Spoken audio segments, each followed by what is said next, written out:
Corporal Martin. Patrolman dahil hindi po naaangkop ang mga estrelya sa balikat nila para mag-akto sila na professional at karespe-respeto ng mga opisyal ng Philippine National Police ng mga general. Kaya Patrolman Nick Torre. So ayun, magandang gabi po sa inyong lahat mga kababayan. Kasama po natin ngayon si Ka Eric Celis. Preskong presko po ito mula po ng Canada. Kamusta pala ang lakad po sa Canada?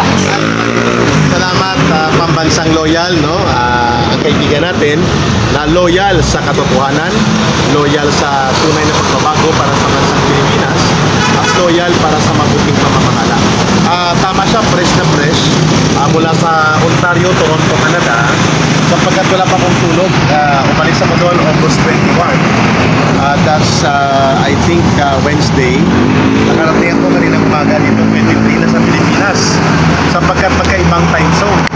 So nang in-invite ako ni Pambansang Loyal na simula namin ngayong araw ang pagbubuo ng live broadcast sa channel sa YouTube na Ka Eric Jeffrey Celis, ay nagpaunlak agad ako dahil timing din na magkakaroon ngayon ng pangalawang bahagi ng press conference ang Kingdom of Jesus Christ.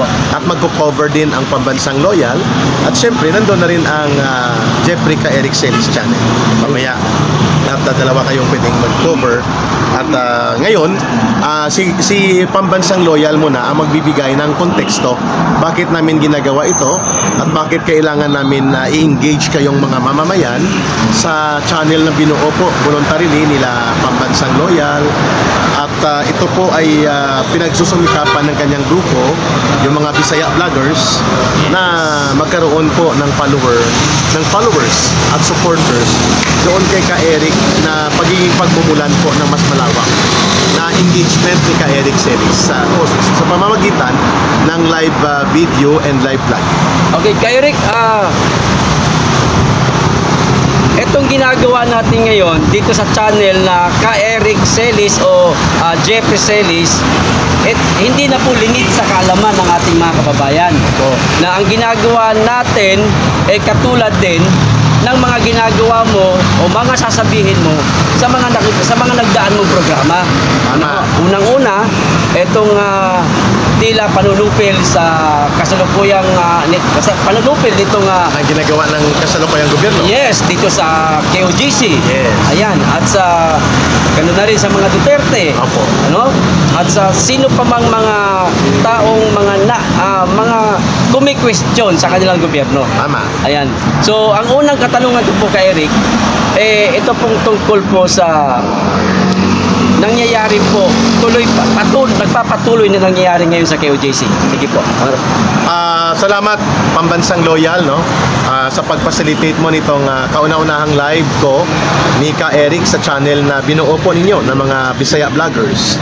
Na pinapasalamatan ko naman ng lubos ang Jeffrey Celis sa YouTube channel, parentheses Ka Eric. At may kasama si Brother Pambansang Loyal na tinitrain niya na rin na maging bahagi ng team ng ating mabubuo na Jeffrey Celis fundraise para sa ating vlog. Una, pumunta po tayo direct from Canada kahit tayo po ay naka-jet lag pa. Mga almost 17 hours po ang naging travel po, magkaibang time zone. At dito tayo ngayon sa kalsada na kung saan dati ito ay nagsisilbing picket line of defense ng Kingdom of Jesus Christ laban po sa tuloy-tuloy na panunupil at sistematiko na pananakot at pagdarahas sa kanila ng Philippine National Police, particular po sa Regional Command ng Davao kay Patrolman Nick Torre. Tinatawag namin siyang Patrolman kaya ang kanyang boss si Corporal Martin. Patrolman dahil hindi po naaangkop ang mga estrelya sa balikat nila para mag-akto sila na professional at karespe-respeto ng mga opisyal ng Philippine National Police ng mga general. Kaya Patrolman Nick Torre. Siya po ang tinatawag din na Patrolman Diwata. Si Boy Jogging, yung mga pangalan niya ngayon dito sa taong bayan sa Davao, no? By the way, itong si Patrolman Nick Torre ay pinalayas pala ito at pinag-petisyonan ng persona non grata, mga kababayan, sa Samar nang siyang nag-provincial director dahil sa maruming laro niya sa politika. at ginagamit niya ang kanyang posisyon at ang mga pulis para magkaroon ng laro sa mga politiko. Nakikisawsaw, nagmamaniobra. The way exactly itong si Patrolman Nicolas Torre, na Regional Director ng PNP Davao 11, na ginagawa niya rin ngayon dito kung bakit siya pinalaya sa Samar. Si Corporal Marbil, na siya ang Chief ng Philippine National Police, ganon din po, hindi rin ka-respeto at kaaya-aya sa kanyang ranggo bilang 4-star general sana ang kanyang ginagawang paglabag sa mga batas. Hindi niya alam kung paano ipatupad ng tama ang warrant of arrest, ang search warrant. Hindi niya rin alam na bawal pala ang mga paglabag, na basta-basta ka na lang lulusog ng sabay-sabay na parang nire-raid mo at na kinukupkup ang mga lugar na pribado. Lalo na kung ito ay religious and worship compound. Bawal yun. At pangalawa, hindi license na mangharap, manakot at gumawa ng karahasan at tantamount to state terrorism. Itong ginagawa ni Corporal Marbil, na Chief ng Philippine National Police ni Marcos Jr. at ni Tambaloslos Abalos, na gusto pala niyang palitan ang role ni Charo Santos doon sa maalaala mo kaya. No, paiyak-iyak, paimot-imot pa siya doon sa cemetery. Drama-drama. Oo, pero bulagta siya doon, ano? Bulagta siya ng lecture ng isang abogadong magaling at matinik na very sharp and organized pag nagpaliwanag tungkol sa batas. Pahiya doon si Abalos Tambaloslos. Anyway, balik kami doon sa unang tanong ni Brother Pambansang Loyal. Bakit kailangan magtuloy-tuloy ang paninindigan at pagtatanggol ng Kingdom of Jesus Christ ng mga miyembro nito at ng kanyang mga ministro at pati na ng mga nananampalataya kasama nila? Sa harap po ng manawakang pagdahas, mananakot, provocation, intimidation, and harassment, bakit kailangan nilang huwag tumigil? Sapagkat the moment na tumiklop at lumuhod sila, ay lalamunin sila ng tulo-tulo. At tsak nasasaktan sila at lalamunin at gagampusin ng malawak na violence o karahasan. Dahil maglalakas loob na lalo, ining grupo nila Patrolman Nick Torre at pati ang grupo ni Tambaloslos Abalos at ni Corporal Marbil, sapagkat wala nang tumututol. Kaya kami, si Pambansang Loyal, ang mga independent vloggers, ako, si Ka Eric, ay nakikipagkaisa sa pagdadalamhati at pagsasakripisyo ng mga kapatid natin sa Kingdom of Jesus Christ, sapagkat they symbolize right now on how it should be proper and should be appropriate na sa panahon ng kagipitan at mga pandaraha sa panunukit, sa kagustuhan ni Marcos Jr. na manumbalik ang paghahari. O ayan ang SWAT, every 30 minutes yan na pabalik-balik magdi-display yan. Tapos kung titingnan mo yan, nakatakip ang mga muka. Yan, araw-araw nilang ginagawa yan. Sa isang araw siguro 5, 6, 7 beses nilang ginagawa yan. Hanggang madaling araw Hanggang madaling araw. Kahapon, madaling araw na lumabas eh. Iparamdam nila dito sa Kingdom of Jesus Christ na parang lulusob sila anytime. Yan po yung ibig naming sabihin.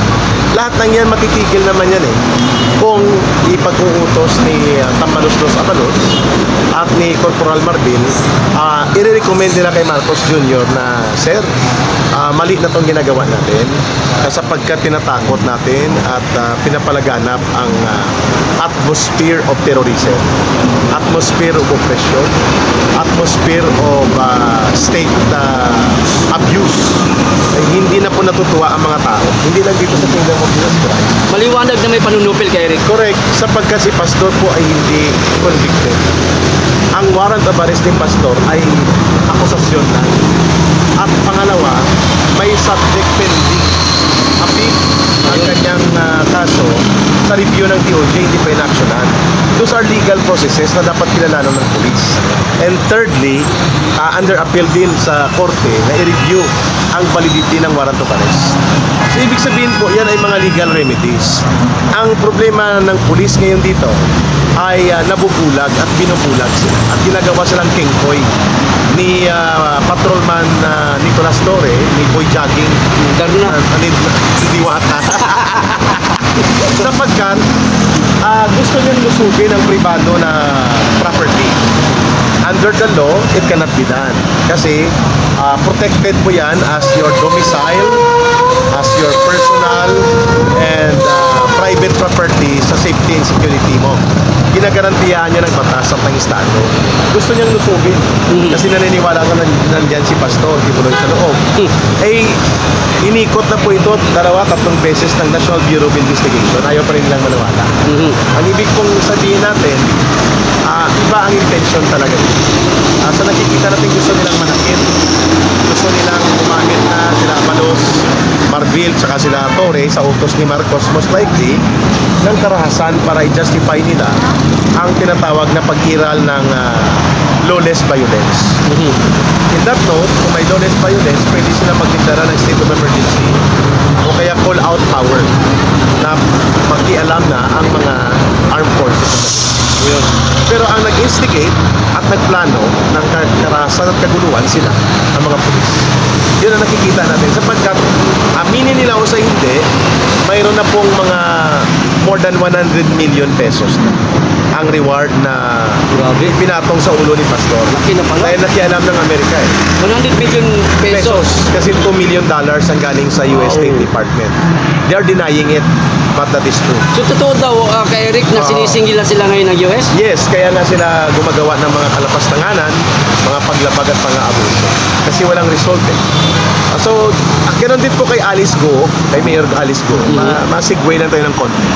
Wala man siya kaso. Hindi pa nga nila yun napatunayan kung espiya o hindi. Yun. Pero kung paano nila ginamit ang karahasan, ang poder ng gobyerno para sikilin at supilin ang karapatang fundamental ng mga taong ito, hindi pa proven na totoo na espiya sa ng China sa Pilipinas. Correct. Wala nga silang na-file na formal na kaso. Ang ibig natin sabihin, ganun din po ginagawa nila kay Pastor. So yun po ang dahilan kung bakit every time na kami po na may mga pagmamalasakit sa bayan, kagaya ni Pambansang Loyal, si Ka Eric, si Jeffrey Celis, at iba't iba pa mga vloggers, we establish our solidarity action para po ipakita sa buong bansa, sa buong daigdig, na hindi tayo pwede manahimik sa gitna ng malubhang paglalapastangan at sistematikong pang-aabuso na ginagawa ng gobyerno ni Marcos gamit as a private armed group type of operation ang kanyang Philippine National Police. Kay Eric, isa pa. Ano po ang komento nyo dito sa pagkaka-contempt po kay Attorney Harry Roque na minsan naranasan din po ninyo? Aba, nakakalungkot, nakakagalit. Sige po. Nakakalungkot, nakakagalit at nakakabahala. Bakit nakakalungkot? Sapagkat ang Kongreso na binubuo ng dalawa, House of Representatives at Senado, ay hindi dapat pugad ng paninikin at panunupin ng mga kalayaan at karapatan ng tao. Magkaroon man ng pagtutunggali sa opinyon at pananaw, bahagi ng demokrasya yun eh. So hindi dapat yun gagamitin ang contempt power para ang mga hinahabol sa political conflict. And for that matter, Harry Roque, kagaya ni Pastor Kiburet ng SMNI, associated sa mga Duterte. Ayun. Lalo na kay former President Duterte at kay Vice President Sara Duterte. So ginagamit ngayon ang lower house bilang bahagi ng Kongreso para manikin ng kalayaan ng mga tao. Naranasan po namin yan ni Ma'am Lorraine nang kami po ay ikinulong ng halos 8 araw, arbitrary detention, legal detention, in the guise na hindi kami rumirespeto sa karapatan o katungkulan ng Kongreso at nagsisinungaling daw si Ma'am Lorraine. Pero makikita nyo kung paano kami bastuson. Pinabastos kami dito, hindi kami tinatrato sa resource person, hindi po ginagarantiya sa amin ang aming mga karapatan at kalayaan. Ayaw pagsalitain. Oo, ayaw ka pagsalitain. Pag nagsalita ka, pupituhin ka, at sisermonan ka at ipapahiya. The way they are doing against Harry Roque, na abogado na. Ganun din. So nakakalungkot yun sapagkat institution of Congress, lalo na po ang House of Representatives, should be a bulwark of democracy. Dapat ito ay pugad ng kalayaan at demokrasya. Kahit pa may mga banggaan sa political interest, hindi dapat ito nagiging daan para sikilin at ipitin ang mga kalayaan like freedom of liberty, ang freedom of speech, freedom of expression, free press. Yun na ginagawa nila sa amin. Similarly, kay Harry Roque, is a political persecution designed para tumiklop at lumuhod si Harry Roque sa kapangyarihan nila Marcos at ang balustot at ang asawa. At huwag maging kritiko. Nakakatakot din yan sapagkat it can happen also to any opposition right now. Yun. And they're attempting right now na gamitin ang Congress yung tinatawag nilang Quadcom. Yun. Itong super committee nila. Binuo nila bago lang yan. Oo. At kung saan ang lahat ng kanilang ginagawa ay nakatuon para ipahiya, atakihin, bastusin ang mga Duterte. Lalo na po si Pangulong Duterte. At kung sino-sino na lang pinapaupo nila, na alam mo scripted the way they also made a circus out of the Risa Hontiveros hearing kay Pastor Kibuloy. Alam natin na scripted ang mga sinasabi, na-rehash at na-training ang mga nagsasalita. At ang purpose hindi para to ferret out the truth, kundi para mag-establish ng isang malawakang propaganda para sa political operation. Yan ang ginagawa na yun ng Quadcom na yan. Ang all issues na gusto nilang ibato sa mga Duterte para kunwari mabigyan ng semblance of legitimacy, nagpapatawag sa Quadcom hearing. So nakakatakot ito sapagkat na-weaponize. Nagagamit ang Kongreso para sa tinatawag na political manipulation, political propaganda, and political persecution, which are very dangerous sa demokrasya sapagkat nagiging instrumento sa pagsakop sa mga kalayaan ng mga tao at ng mga oposisyon.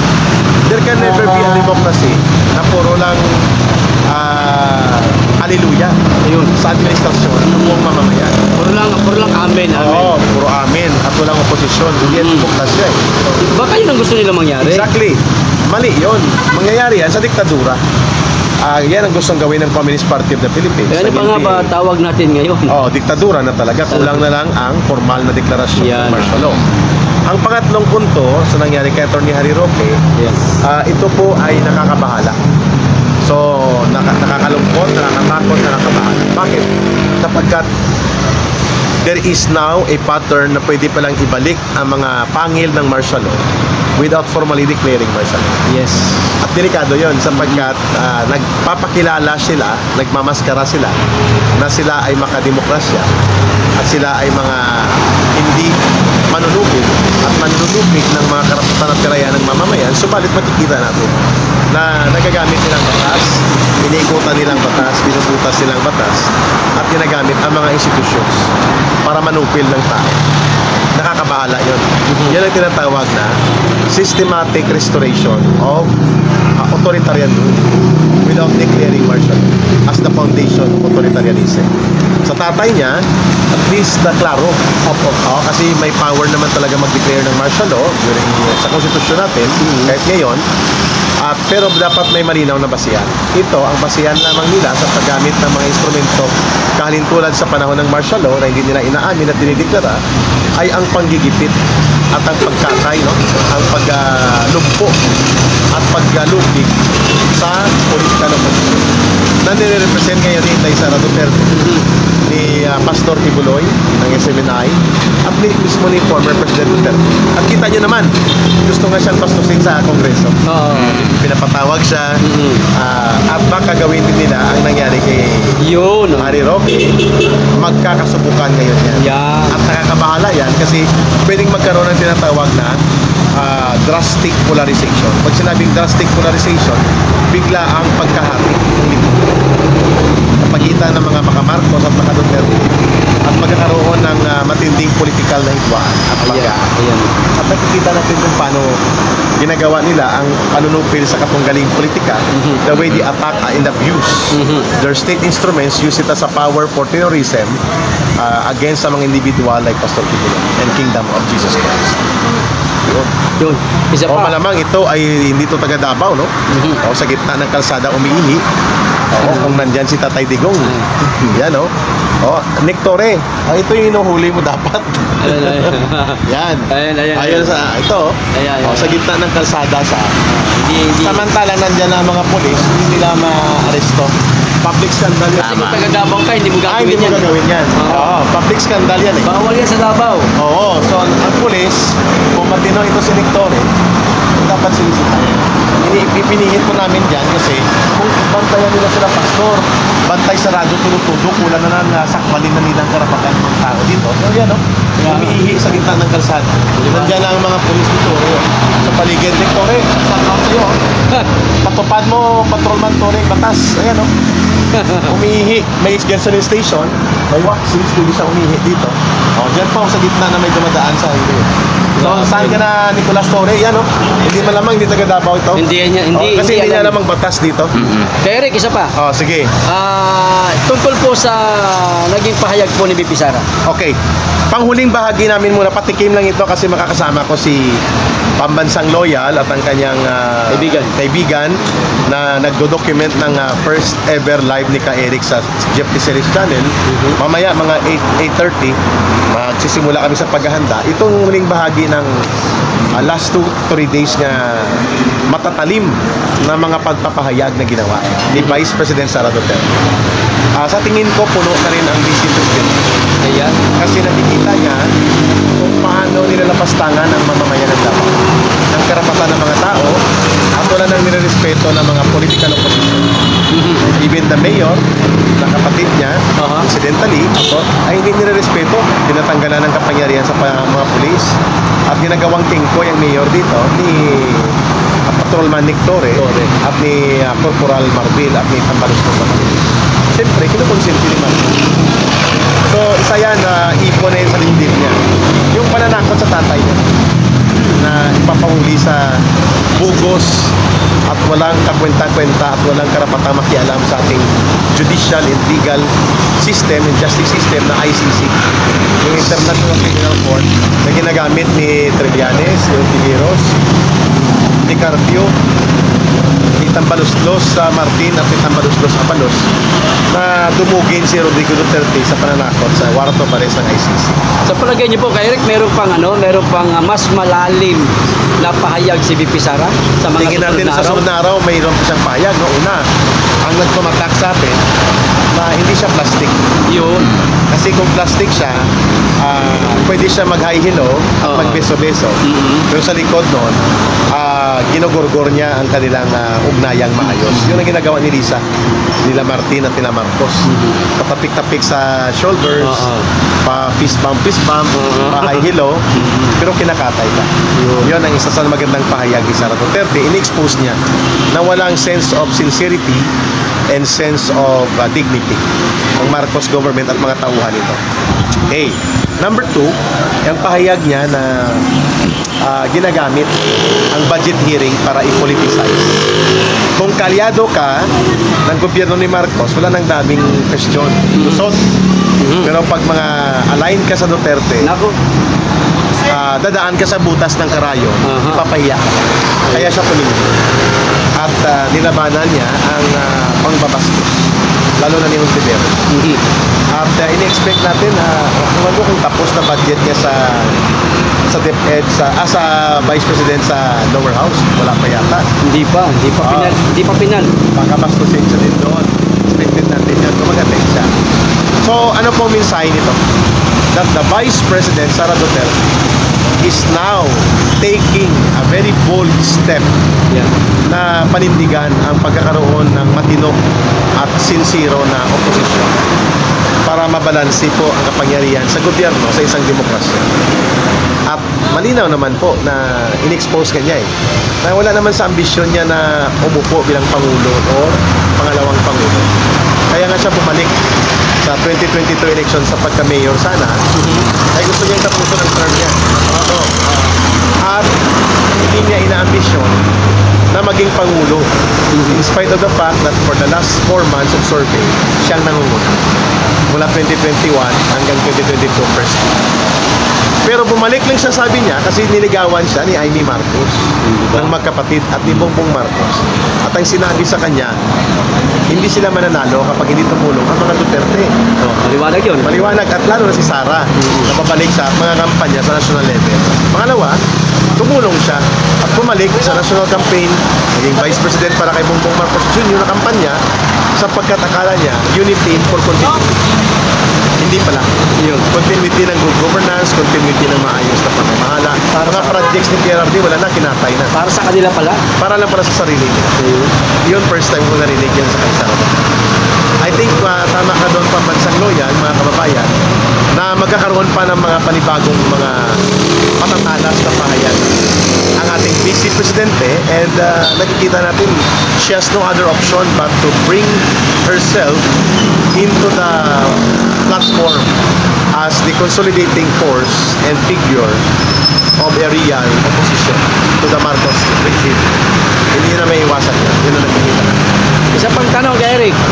Lahat ng mga nangyayari ngayon na tila katiwalian na ginagawa nitong pamahalaan, panunupil at kung ano-ano pa man, saan kaya aabot ito, Eric? Ay, hindi malayong mangyari na magkakaroon ng people power. It can be anytime, mangyayari yan, ngayon, o susunod na mga araw, o before matapos ang taon. The people power as a collective action of the people born out of their discontent against an oppressive regime. Hindi mo pwedeng i-predict ang people power eh. Pero pwedeng mangyari siya anytime. Yes. Pag nangyari yan, hindi mo pwedeng mapigilan. Ang tawag dyan, sometimes it happens spontaneously. Pag sinabing spontaneously, may isang trigger event lang at nagsama-sama ang mga tao at lumaban sa gobyerno para paalisin o patalsikin ang isang bulok, kurakot o abusadong gobyerno kagaya ni Marcos. Nangyari yan sa tatay niya. Nangyari din yan sa kanya, kay Pangulong Estrada. Ibig sabihin, the collective decision of the people to exercise their sovereign will, this is known as people power, can happen anytime. Every day na lumalawak ang korupsyon, every day na lumalawak ang pangungurakot, panunupil, at ang kabulukan sa gobyerno ni Marcos, at ang panggugurgur at pang-aatake sa mga political opponents niya, at hindi niya nalulutas ang gutom at kahirapan, at lumalala ang krisis pang ekonomiya, lumalawak din ang krisis pang politika. Nakikita natin, walang solusyon sa mga problema sa bayan sapagkat nagugumon sa maruming laro sa politika ang Marcos Jr. So therefore, by the day, pwedeng magkaroon ng pagsabog o implosion sa sarili niya mismo, sa kagagawan niya. Lalo na po ang iskandalo sa droga na hindi maiiwasan, sinisingil ngayon ng mamamayan sa kanya.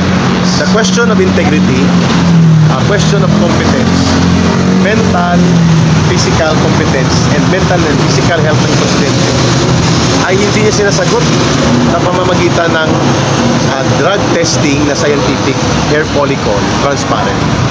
Ibig sabihin, yung mga seryosong akusasyon na ito nagbibigay ng pagdududa sa maraming sektor sa kakayanan at kalusugan ng Pangulo ng Bansa, lalo na sa kanyang mental capacity to lead the country and exercise a very big responsibility and power na sa kapangyarihan ng Pangulo.